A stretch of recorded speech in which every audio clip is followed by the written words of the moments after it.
اعوذ باللہ من الشیطان الرجیم بسم اللہ الرحمن الرحیم۔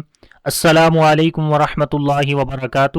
میرا نام حافظ بلال احمد ہے اور انشاءاللہ آج کی اس کلاس کے اندر ہم حمزہ قطعی کے بارے میں پڑھیں گے۔ اس سے پچھلی کلاسز کے اندر ہم نے حمزہ وصلی کے بارے میں پڑھا تھا، حمزہ وصلی کیا ہوتی ہے اور اس کی حرکات کیا ہیں۔ تو اگر ابھی تک آپ نے حمزہ وصلی کے بارے میں ویڈیوز نہیں دیکھی تو کائنڈلی پہلے وہ ویڈیوز آپ دیکھ لیں تاکہ آپ کو حمزہ قطعی کے بارے میں اچھے سے سمجھ آ جائے۔ تو شروع کرتے ہیں۔ حمزہ قطعی وہ حمزہ ہے جو ابتدائی کلام، درمیانے کلام اور وقف تینوں میں پڑھا جائے۔ تو اس سے پہلے جو ہم نے حمزہ وصلی پڑھا تھا اس کے اندر ہم نے یہ پڑھا تھا کہ حمزہ وصلی ابتدائی کلام میں پڑھا جاتا ہے لیکن درمیانے کلام میں حذف ہو جاتا ہے، یعنی گر جاتا ہے، اس کو درمیانے کلام میں نہیں پڑھا جاتا۔ جیسے آپ یہاں پر دیکھیں ابتدائی کلام کی جو مثالیں ہیں، آتا، تو یہاں پر ریڈ کلر میں آپ دیکھیں حمزہ ہے، یہ الف نہیں ہے، یہ حمزہ ہے، کیونکہ جب الف کے اوپر زبر، زیر، پیش یا جزم آ جائے تو اس کو حمزہ بولتے ہیں، ٹھیک ہے۔ تو ہو سکتا ہے کچھ لوگوں کو یہ چیز نہ پتہ ہو اور وہ یہ سمجھے کہ یہاں پر حمزہ کہاں پر ہے۔ تو یہ جو پہلے آپ کو نظر آ رہا ہے الف ریڈ کلر میں، یہ بیسیکلی الف نہیں ہے، یہ حمزہ ہے، کیونکہ اس کے اوپر الف کے اوپر زبر آ گئی ہے۔ تو جب الف کے اوپر زبر، زیر، پیش یا جزم میں سے کوئی سائن آ جائے تو وہ اس کو پھر حمزہ بولتے ہیں، الف نہیں بولتے، ٹھیک ہے۔ تو لہٰذا یہ حمزہ ہے۔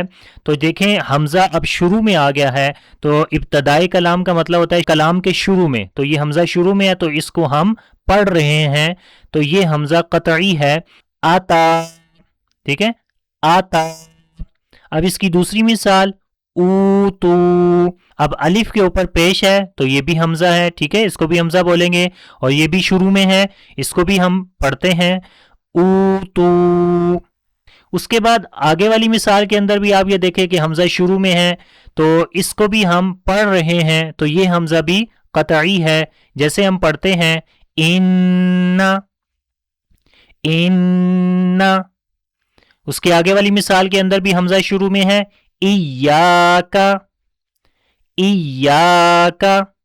تو یہ پہلی لائن کے اندر جتنی بھی مثالیں ہیں یہ تمام کی تمام ابتدائی کلام میں ہے، یعنی جہاں سے کلام کی ابتدا ہو رہی ہے تو وہ کیونکہ حمزہ سے ہو رہی ہے، تو کیونکہ ہم نے تعریف کے اندر یہی پڑھا کہ حمزہ قطعی وہ حمزہ ہے جو ابتدائی کلام میں پڑھا جائے، تو ہم نے ان تمام مثالوں کے اندر حمزہ کو پڑھا۔ اب آپ آگے دیکھیں درمیانے کلام کے اندر حمزہ کو کیسے پڑھا جاتا ہے۔ حالانکہ حمزہ وصلی کے اندر درمیانے کلام میں اگر حمزہ آ جائے تو وہ حمزہ ہم نہیں پڑھتے تھے، حذف کر دیتے تھے، حمزہ وصلی اگر آ جائے، کیونکہ یہاں پر حمزہ وصلی نہیں ہے اس لیے یہاں پر حمزہ ہم پڑھتے ہیں۔ ہو سکتا ہے آپ کے ذہن میں یہ خیال آئے کہ ہمیں کیسے پتہ چلے گا کہ یہ حمزہ وصلی ہے اور یہ حمزہ قطعی ہے۔ تو یہ نیچے انشاءاللہ میں آپ کو بتاؤں گا کہ کون کون سی جگہوں کے اوپر حمزہ قطعی ہوتا ہے اور کون سی جگہوں کے اوپر حمزہ وصلی ہوتا ہے۔ خیر اس کی کافی ڈیٹیل میں نے حمزہ وصلی کی پہلے بھی بتا دی ہے۔ اب یہاں پر درمیانے کلام کے اندر حمزہ قطعی کی مثالیں دیکھیں جس کے اندر ہم حمزہ پڑھ رہے ہیں، ٹھیک ہے۔ تو یہاں پر دیکھیں اب حمزہ کیونکہ درمیان میں آ گیا ہے، فا کے بعد ہے، آگے ہے، شروع میں نہیں ہے، ٹھیک ہے۔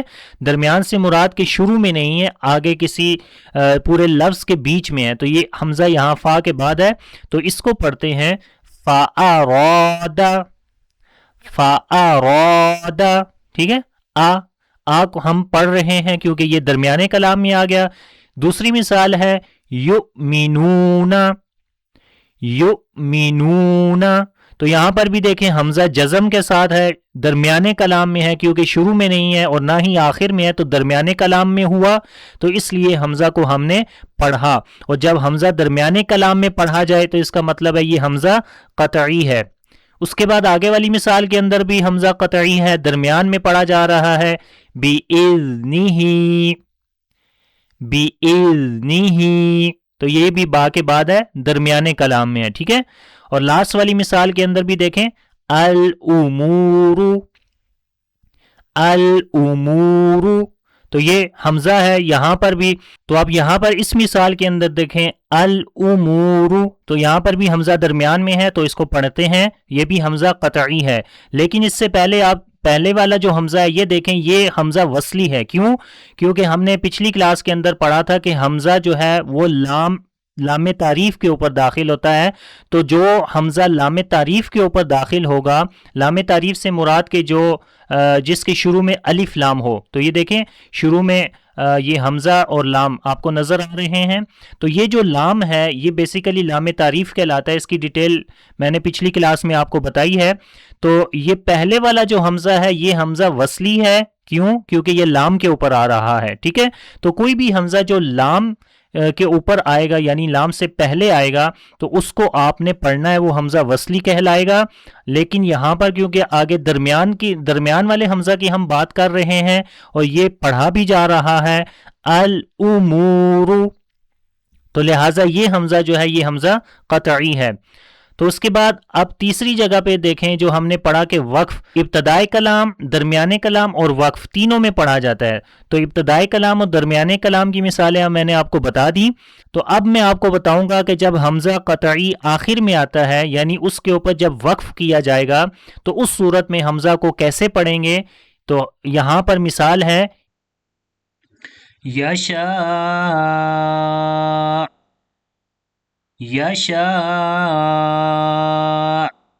ٹھیک ہے. تو جب یہاں پر روکیں گے تو حمزہ کو ہم پڑھیں گے اور یہاں پر جھٹکا دے کر پڑھیں گے. تو حمزہ جدھر بھی آئے گا اس کو جھٹکے کے ساتھ پڑھتے ہیں. ٹھیک ہے.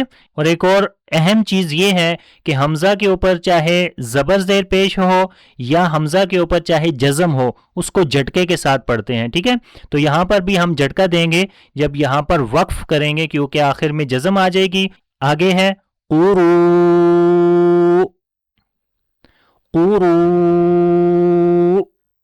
تو جب رکیں گے تو دونوں زیر جو ہے وہ نہیں پڑھی جائیں گی، دونوں زیر کو ختم کر دیں گے، اس کے اوپر جزم آ جائے گی. تو یہاں پر بھی ہم کیا کریں گے؟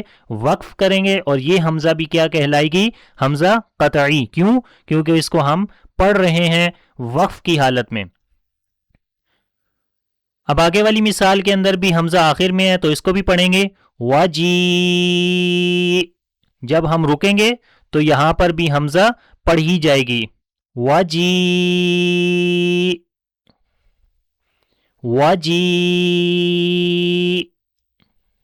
اور آخری مثال کے اندر بھی نبی، نبی، نبی.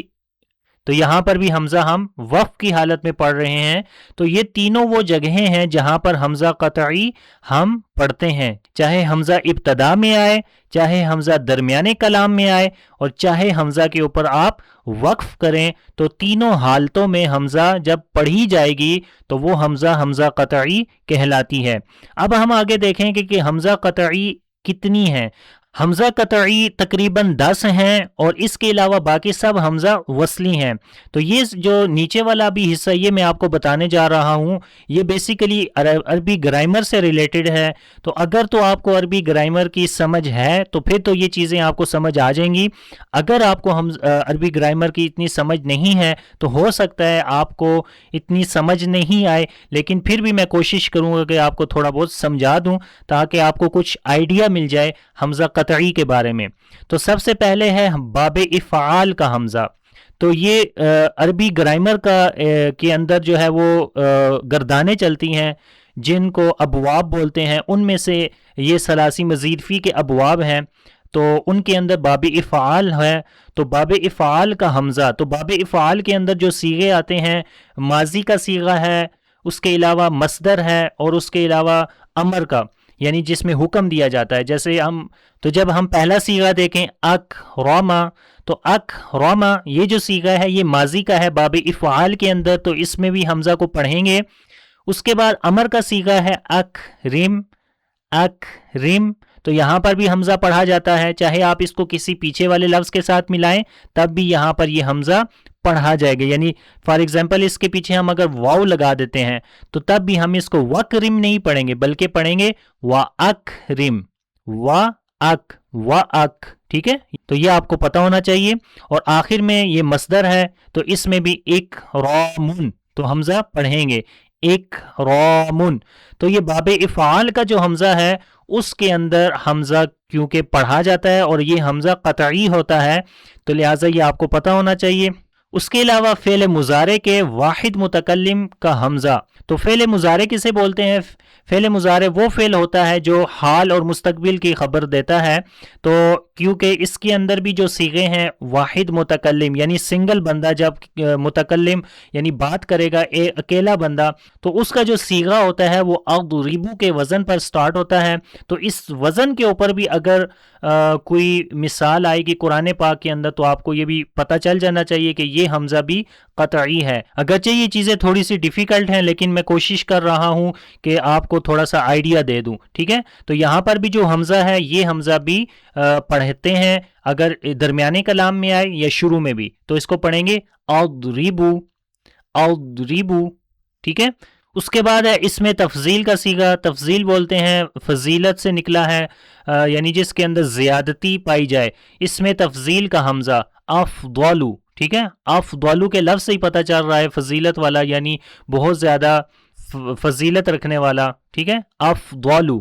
تو اس وزن کے اوپر بھی جو صیغہ آئے گا جیسے ہے اکبرو اکبرو یعنی اللہ اکبر بولتے ہیں نا اللہ اکبر. تو یہاں پر بھی کیونکہ حمزہ آ گیا ہے تو شروع میں اللہ ہے اللہ اکبر. اب جب دونوں کو ملا کر پڑھیں گے تو حمزہ اکبر والا حمزہ بیچ میں آ گیا ہے تو یہ حمزہ بھی قطعی ہے. تو اس لیے کیونکہ یہ اس میں تفضیل کا صیغہ ہے. ٹھیک ہے، افضل کے وزن کے اوپر ہے. ٹھیک ہے، تو یہ آپ نے یاد رکھنا ہے.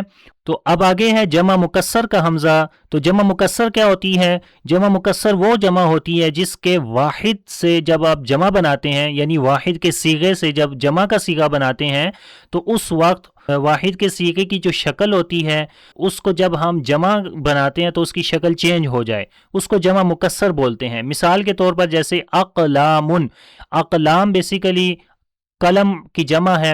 قلم کیونکہ واحد کا صیغہ ہے قلم ایک یعنی ایک کو بولتے ہیں ایک قلم ایک پین. قلمن تو قلمن ایک ہوتا ہے واحد ہے واحد کا صیغہ ہے. اس سے جب ہم جمع کا صیغہ بنائیں گے تو بن جائے گا اقلامن حمزہ آ جائے گا شروع میں. تو یہ حمزہ بھی کیا ہوتی ہے؟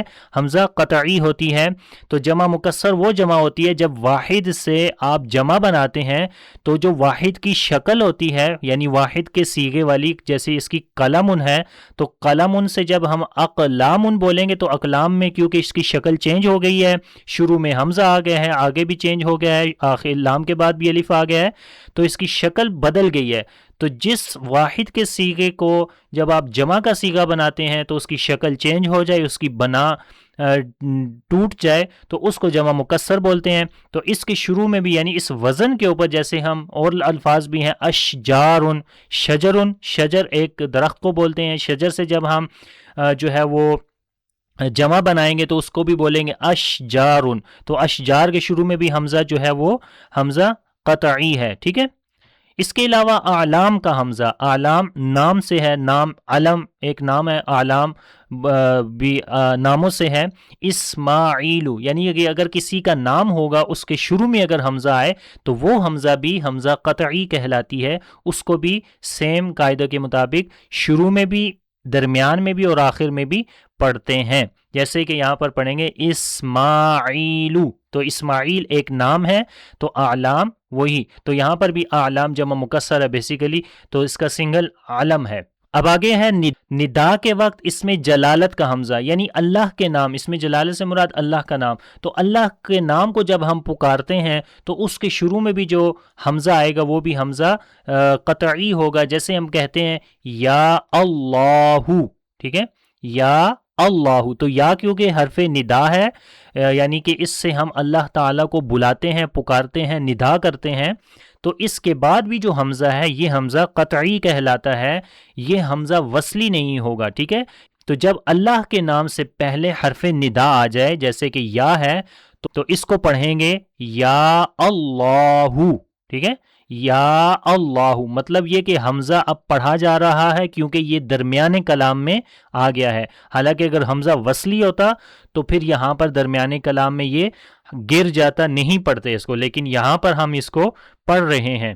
ندا کا حمزہ، تو ندا کا حمزہ بھی جب آئے گا تو اس وقت بھی وہ حمزہ قطعی کہلائے گا. جیسے مثال کے طور پر عبد اللہ، اے اللہ کے بندے، ٹھیک ہے، عبد اللہ. اب یہاں پر ایک اور چیز سمجھنے والی ہے کہ یہاں پر اللہ کے نام کے شروع میں دیکھیں الف ہے، تو یہ جو الف ہے یہ بیسیکلی حمزہ وصلی ہو گیا، کیونکہ یہاں پر جو عبد ہے یہ ایک لفظ ہے، ٹھیک ہے، حرف ندا نہیں ہے. جیسے اوپر یا حرف ندا تھا نا، تو حرف ندا کے بعد اللہ کا نام تھا، تو اس وقت وہ جو اللہ کے شروع میں حمزہ تھا وہ حمزہ قطعی تھا، اس کو ہم نے پڑھا تھا، یاللہ نہیں پڑھا، یعنی حمزہ کو سکپ نہیں کیا، تو وہ حمزہ قطعی ہونے کی وجہ سے. لیکن یہاں پر حمزہ کو ہم نے جو اللہ کے نام کے شروع میں الف ہے، یہ کیونکہ حمزہ وصلی ہے اس لیے کہ اس کے پہلے جو ہے وہ حرف ندا نہیں ہے، عبد ہے.